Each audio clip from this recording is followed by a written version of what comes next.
It's time for Ezekiel Kralen's latest installment of the story of the two little dogs and the legal action and so on and so forth. I'm not really sure what this one is about, but we'll find out together. Leave It to the Greeks and the Vikings is the title of this. Ezekiel Kralen wrote. Email correspondence, May 1st, last year. Subject, whoa! Date, May 1st. Pallas doesn't live here anymore. At least not in my heart. He's revealed himself to be a capitalist warthog, per a conversation we had 2 days earlier where he works at Rosenberg's. FYI, I also learned that day he hails from a wealthy family back in India. Quelle surprise, and he's not Sikh but Hindu, though irrelevant to this present discussion. I was tempted to leapfrog over the counter and strangle him, but my better angels held me back. Totally heartless against the working class. Just get a better job if you're not happy with the one you have. And unions are a curse, kind of thinking.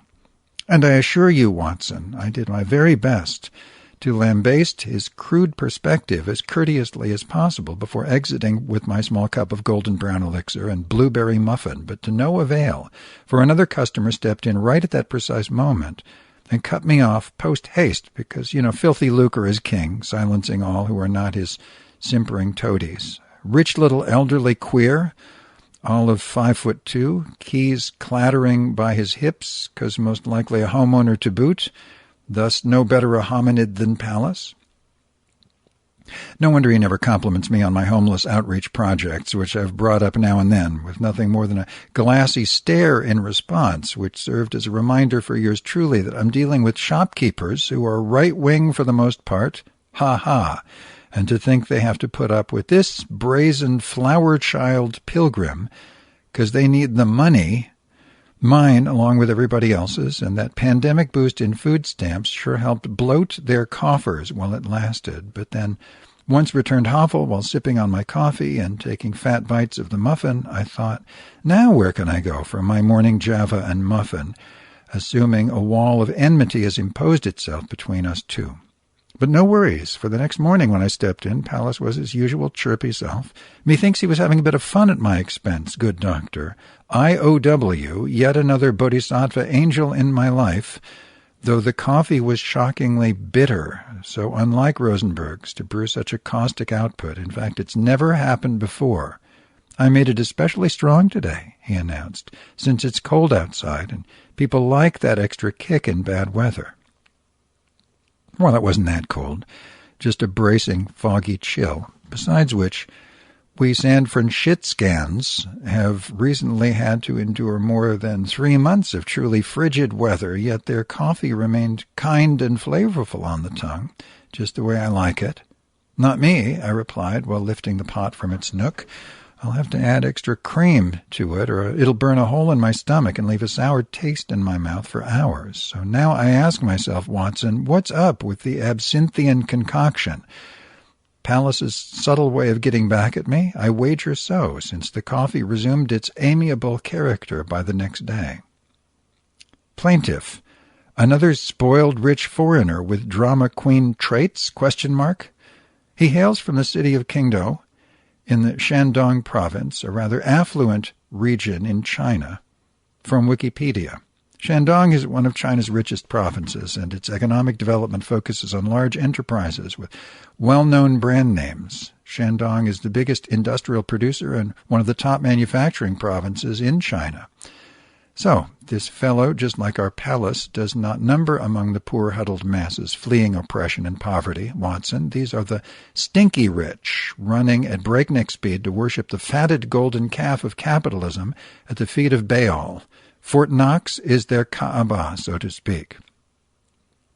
On top of that, I'm guessing he's a drama queen, who fits in very well with the Castro clique of wealthy queers, the kind of asshats who go out of their way to be offended at the drop of a tiara, especially against those they perceive as surviving on a low income, a foul attitude I am often up against and have been for years, by the very same community I fled to for refuge way back in 1973.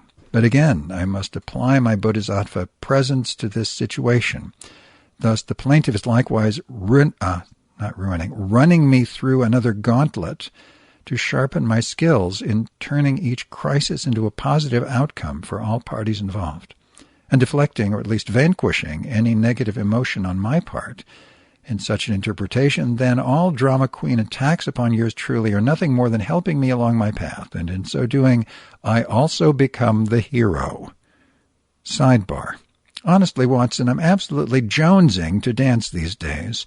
Great exercise as well, for which my humble abode serves me peachy keen. Thank you very much. At any rate, my heart so brimming with a serious case of dancing fever will, I guess, eventually spill over onto the streets, probably when some houseless troubadour with a keyboard, guitar, or drums, or a boombox shows up on my block, and I'll step out to stir up the mojo, get everyone else to join in.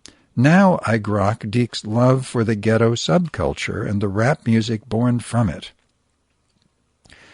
Like Glob's own cherubs crooning from this pilgrim's bosom, that I am not alone, never have been, never will be, proven by these devoted attorneys who've counseled me for free, along with online guidance from legal forums such as thelaw.com and the kindness of strangers I met along the way, including those who live on the streets.